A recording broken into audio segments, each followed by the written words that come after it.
Well, I think it's a sad day for Gibraltar. It is a sad day for trade unionism in Gibraltar.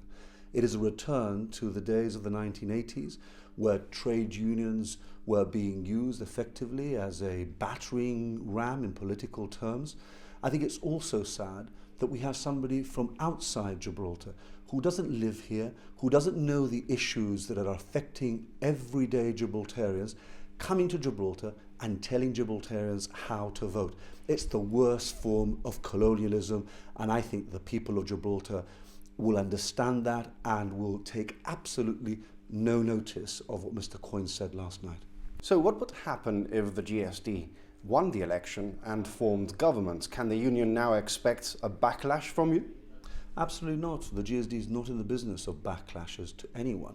The GSD will act fairly because at the end of the day, this is an organisation, despite the fact that I believe it will lose credibility with its members, that is representative of members, and as far as I'm concerned, they need to be treated fairly, as indeed we will treat everybody else fairly.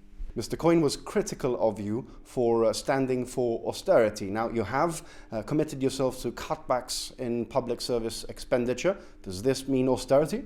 Absolutely not. We don't stand for austerity. We stand for responsibility. We stand for prudence. We stand for honesty. We stand for sustainability.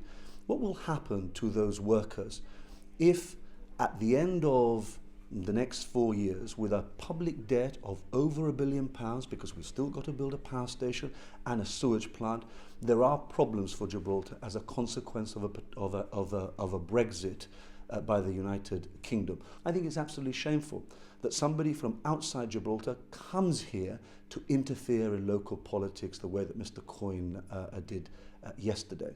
And I don't think that the vast majority of people are going to go for it. Mr. Coyne also said that the GSLP Liberals have done a lot to naturalise Moroccan Gibraltarians who have been here for many years, and inadvertently criticised you for not having done the same. Is that a fair criticism? Well, we also naturalised Moroccans as well, not to the same extent as the GSLP. They've granted 1,000 new passports in the last 4 years.